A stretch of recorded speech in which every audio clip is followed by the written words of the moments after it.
Hello everybody, here's what's coming up tonight on Now. We'll talk about that tragedy in Texas yesterday at the church. We'll have some local reaction, give you all the latest details. Plus, we have another gubernatorial candidate in studio answering your questions live, this time an independent. And 6 days ago, we told you about little Jacob Thompson, a 9-year-old boy, is going to celebrate Christmas this weekend because he has cancer. So some mail's been coming in. We'll give you some staggering numbers. This is News Center Now.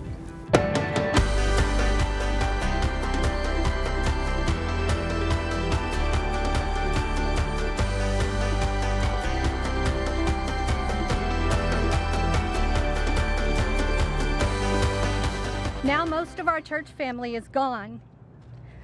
Our building is probably beyond repair. And the few of us that are left behind lost tragically yesterday. 26 people gunned down at Sunday worship in Texas. The youngest victim, just 18 months old, according to police.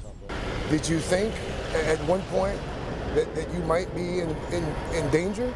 It crossed my mind after the fact. What possessed you to do it? It was the right thing to do. And two ordinary citizens who chased after the alleged gunman refused to let him get away. On a Sunday morning, thinking you're going to worship and have a situation like this unfold. Places of worship are meant to be places of hope and peace. How do we stop the violent attacks in houses of faith?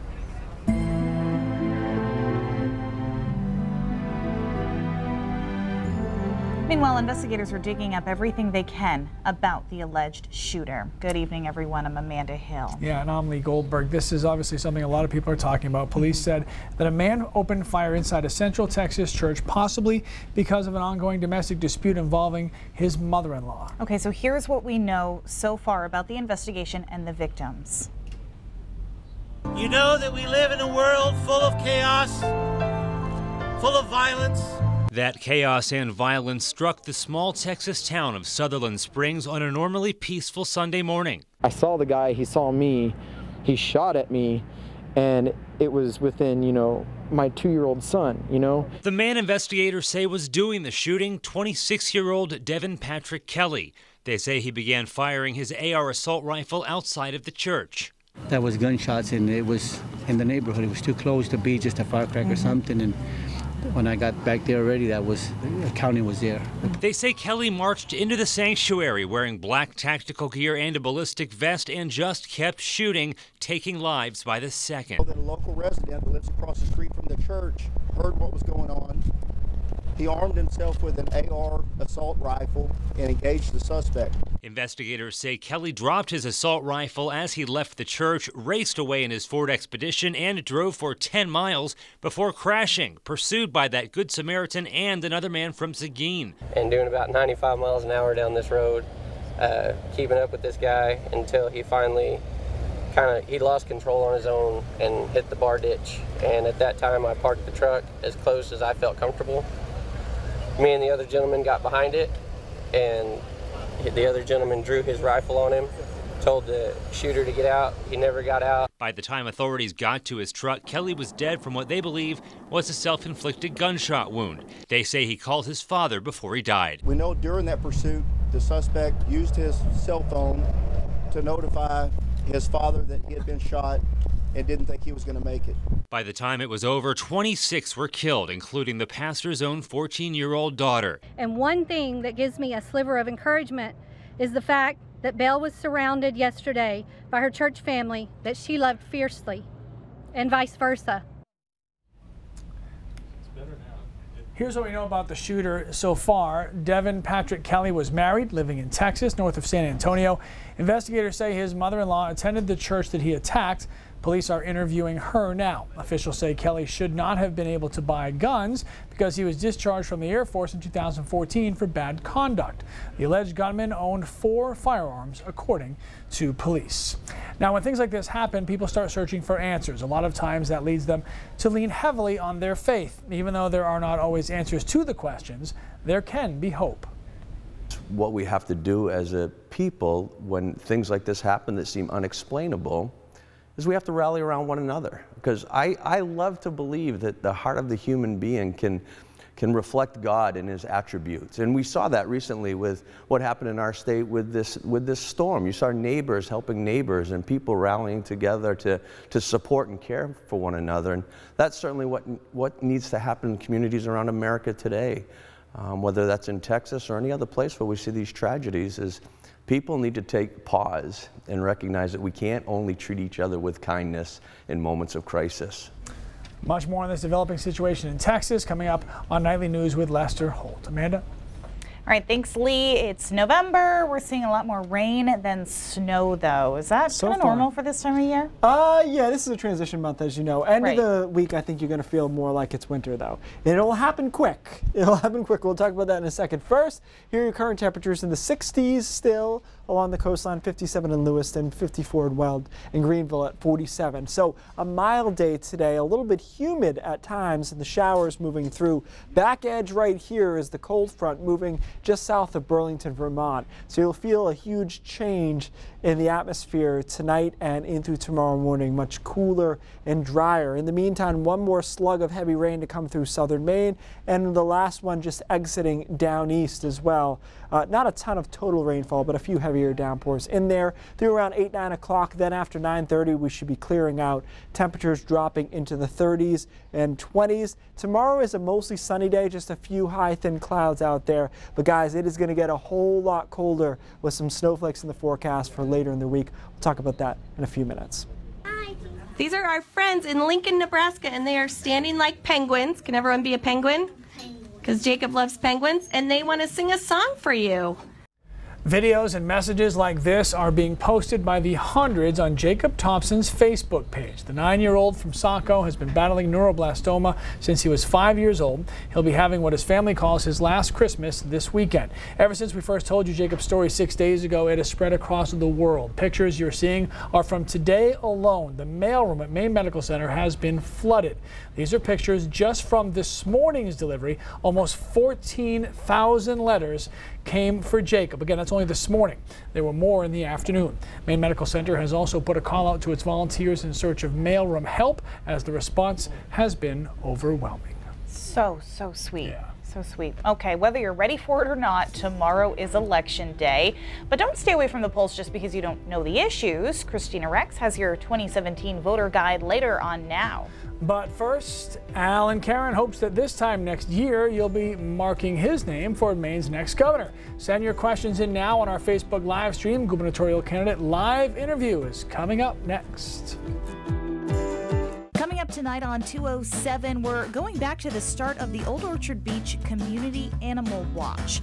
How just a group of people caring about animals started it all. Plus, Liz Peavy's one-woman show about finding her mother on 207.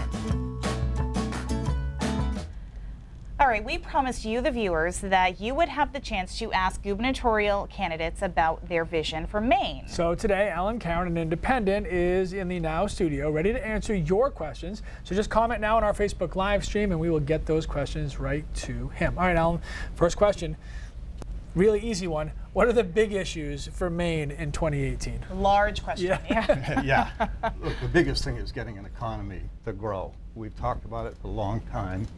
One of the things we have to do is stop trying to return to the past. The mill job, I come from a mill working family in south end of Waterville. The mills are not coming back. We've spent 50 years trying to bring the past back. We really now have to pivot to the future. And this is something you've worked on because you have a consulting firm. You have this book that you wrote, Maine's Next Economy. Yeah. I've been working on this issue for a long time. Most of my adult life I've been working on improving Maine and improving the lives of Maine people. And over the last 15 years or so, I've really focused on how do we build a new economy in Maine from the bottom up. And we have some good things happening around the state, but we need to accelerate them. So the gubernatorial field is a big one right now for 2018. What separates you from everybody else? I think the fact that I've been working on these issues for so long. I mean, what we need out of the governor is somebody who gets it, somebody who has a vision and a plan for the future, and somebody who can make it happen. And we rarely find those three things, but when we do, that's who we ought to get behind. I'm going to make the case to the people of Maine that I have that experience, I have that vision, and I can pull people together. And I don't just talk about it, I've been doing it for years. There's a good question. How do we pull people together? We were talking a little bit about all the bickering lately. You know, one of the things we get stuck in is what I call the food fights of partisan politics. And, you know, I'm not running against political parties. I think both parties have some good ideas, some great people, but they don't have the capacity to bring themselves together. And so I feel at this point in time, really only an independent can move the state forward. We've been going one side to the other, back and forth, and we've been trying to go backwards. It's time to go forward. So you mentioned independent, obviously Senator King, also an independent, a former governor. Do you kind of fancy yourself in that same, footsteps of him? I think Angus King was a terrific governor. I actually worked against him when he ran, but he and I have collaborated on lots of things and become good friends. And I was asked earlier, like, who are the people in Maine who you think are doing good work? And I start with Angus and I go immediately to Senator Collins. That's the kind of leadership we need. What I've done in the last 4 years is pull thousands of people together to have big conversations about the future and to focus on the positive and focus on what we agree on, not what we disagree on. And it has been extraordinary that people are anxious to do that. Well, that's the time we have for now. We're going to continue this conversation on Facebook, though. So if you guys are watching at home on TV, get on our Facebook page. We'll take your questions and your comments for Alan Karen. Thank you very much for the time. Sure. Appreciate it. All right, still to come on now. We're the best that there really is here at facetoast.com. It's a unique gift idea. Have your face put onto a piece of toast. Details next. I bet Keith has one of those. And our warm October is soon going to feel like a distant memory. Casey tracking the cold front coming up. In case you haven't heard, tomorrow, Election Day. Who knew? Now, it might not be presidential or gubernatorial, but there are still some important things you got to know before you head to the polls. Yeah, so we want to hear from you. Are you planning to cast a ballot tomorrow? Go to pulse.newscentermaine.com to vote or select the Pulse tab on our mobile app. And in case you have not made up your mind, Christina Rex is here with what you need to know before tomorrow. Hey, Christina. Hey, Lee and Amanda. It's not easy to boil down all the issues in an election down to just 2 minutes, but I did my best. From statewide referendum questions to hot topics in Maine's biggest cities, here's your last-minute voter's guide. There are 4 questions that every Maine voter will answer. Question 1 asks whether or not you want to allow a certain company to operate a casino in York County, namely the Nevada company Capital 7 LLC, owned by Sean Scott. Supporters say the casino will bring new jobs, economic growth, and tax relief to York County. But really, they're voting to give one guy who lives in Saipan the rights to a casino. Opponents say the proposal is misleading and fear that Sean Scott will build the casino and sell it, like he did in Bangor in 2003. Question 2 asks if you want to expand Medicaid in the state. If passed, DHHS would have to expand Medicaid eligibility to include adults under 65 with incomes at or below 138% of the federal poverty level. Supporters say this measure would provide 70,000 more Mainers with health insurance, preserve Maine's community hospitals, and help with Maine's opioid crisis. We already lived through the disaster of Medicaid expansion. Opponents, including Governor LePage, say Medicaid expansion hasn't worked in the past and that this will be too expensive for taxpayers. Question 3 asks if you support a $105 million bond for infrastructure improvement across the state. That money would fund Maine DOT's maintenance of bridges, railroads, trails, and more.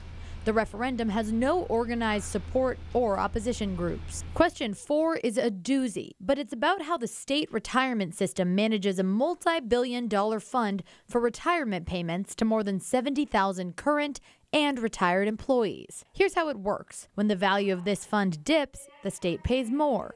When it increases, the state pays less. This amendment would give the state 20 years instead of the current 10 to pay off any losses. Several legislators have come out in support of this measure. There is no organized opposition. That's it for statewide ballot questions. But some city elections are catching people's eyes too. So what's going on in Maine's 3 biggest cities? We'll start with Bangor. since the answer is fairly simple. No referendum questions. That's right, Bangor, you only have to worry about your city council and school committee votes this year. In Portland, however, it's a different story. A controversial rent control proposal is catching a lot of attention. If you ask a tenant if they would like it so that their rent could never go up, of course it would be great. Would you like the price of milk to never go up, and bread and gasoline? If passed, Portland Question 1 would set limitations on rent increases in the city, among other things. Supporters say this would help with Portland's affordable housing crisis and support the renters who make up 60% of the city. Opponents say rent control will discourage the development of affordable housing, make it nearly impossible to remove dangerous tenants, and will favor high-income earners. And lastly,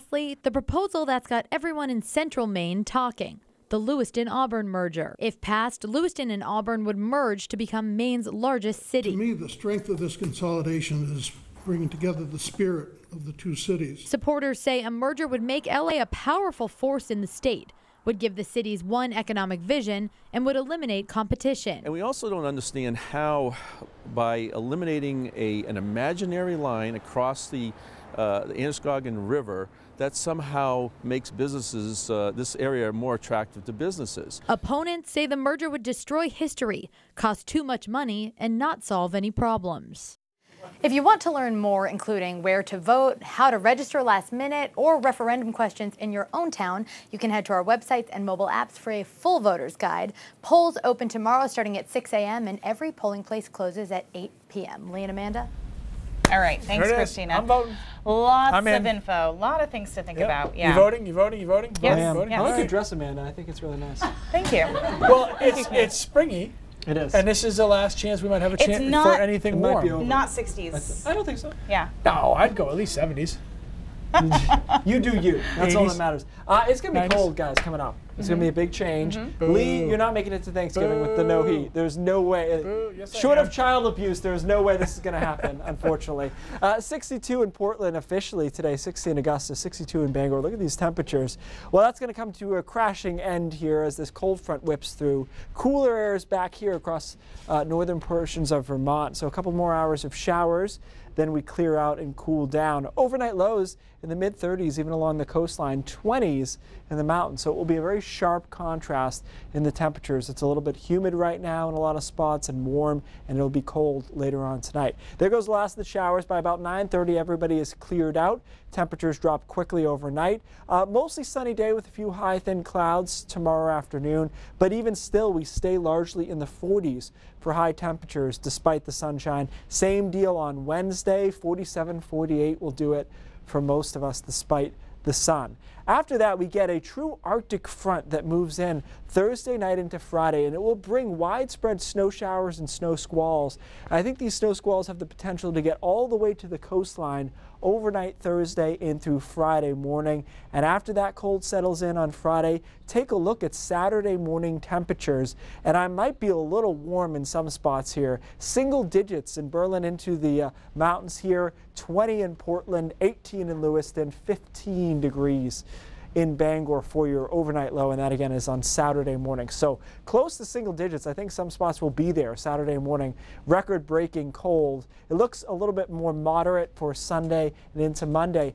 Generally a nice stretch of weather, guys, visually, but there is no doubt that that will feel really cold Friday night, Saturday morning, and it's Sunday morning as well. Teens in a lot of spots. You know those are threes, right? That wasn't a typo. Yeah, or no, anything. it's, That's a 3. It's on purpose. I have shrink wrapped all my winter clothing, and I think it's time. Yeah, time to pull it out for sure. Is that really a thing? Shrink wrapping? Yeah. Oh yeah, there's like a little vacuum, and that's great. Okay. So they say necessity is the mother of invention, but sometimes the best inventions are things that we do not even need at all. Like shrink wrap. For example, ever wanted a piece of toast with your face on it? No. Well, now you can get one. Chris Hansen introduces us to Facetoast.com, the winner of a startup competition in Denver. The Innovation Lab is this great space. Amelia, Austin, Isaiah, Luke, and Jacob are all students here at DU. And this month, the school issued a challenge. Students are grouped into pairs, and they are given 3 hours and $20 to make as much revenue or subscriptions or pre-sales as possible. They competed in DU's leanest startup competition. There's this concept around that, you can't make money unless you have money. And the idea of this competition is to shatter that notion. So we went out and Gorilla marketed our product and happened to win. Their product? We ended up selling 57 pieces of toast in about 3 hours. Pieces of toast? Even if they didn't buy Face Toast, would smile at the idea of Face Toast. They're like, really? You can print our face on toast? Just examples of some trial toast we've done. This is Jacob, one of our founders. Also Halloween images. This is my face that we did a trial toast of. They had to be cheap, so they bought a loaf of bread, dried it. Yeah, we're about to etch his face and it's going to look perfect. Then went back to the innovation lab. It is a laser. It's a CO2 laser. Etching faces into toast with the school's laser. That's resourceful. They plan to launch a Kickstarter here this week.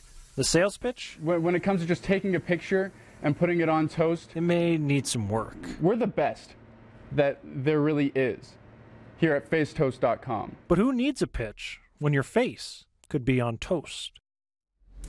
Okay, by the way, for every piece of toast they sell, Face Toast donates a loaf of bread to a food bank. Sorry. So, no, not me. I would do it Did you if it was my get dog. toast with your face on it? Of course not, because she's a normal person. Okay, what's coming up at 5:30? Would you put Lee's face on it? Would you eat your face then? Just saying, Yeah. right? It's a bad idea. Yeah. Anyway, all right, so it sounds really good. Rent that never goes up, right? Well, it might be a little bit more complicated than that. Vivian Lee is going to take a in-depth look at rent control ahead of tomorrow's ballot question vote. And school is just so much work, and you need to be focused when you're doing it. okay, but do kids really need caffeine to help focus on their workload? How is that going to affect them long term? There's a new study out. Those stories and more at 5:30. Not in my house. News Center Now continues next. All right, lighthearted raindrops today. A lot of people had asked me, why didn't we name this last windstorm? Why was it not named? Basically, there are only two things right now that are named as far as storms. One is winter storms, and that's exclusively my old employer, which some people hate, right? Where do you guys stand on the winter storm naming? I'm okay with that. Yeah. So these are the names for this coming year. I think it's good when it falls on a good one. Like when Hercules is a good storm, it's cool. The other is the National Hurricane Center releases names for the Atlantic and the Pacific basin, and they plan way ahead. So if you want to see in the next couple of years, if you're in there, they go all the way out to 2022 at this point. And last but not least, a lot of people don't realize this. Parts of the UK name their windstorms and sometimes snowstorms as well. They did this before the Weather Channel started the controversy. So they have all these names, and they just determine if it's a high impact or not. But basically, we don't name windstorms in this part of the world. We could start if you want. What would you name it? I don't know. I haven't really thought about it now. Can I? I'm out. I did see Gaston as one coming up though in 5 years. And for any of you Beauty and the Beast fans, that's going to be awesome. Gaston. All right, News Center at 5:30 starts right now. Sing it.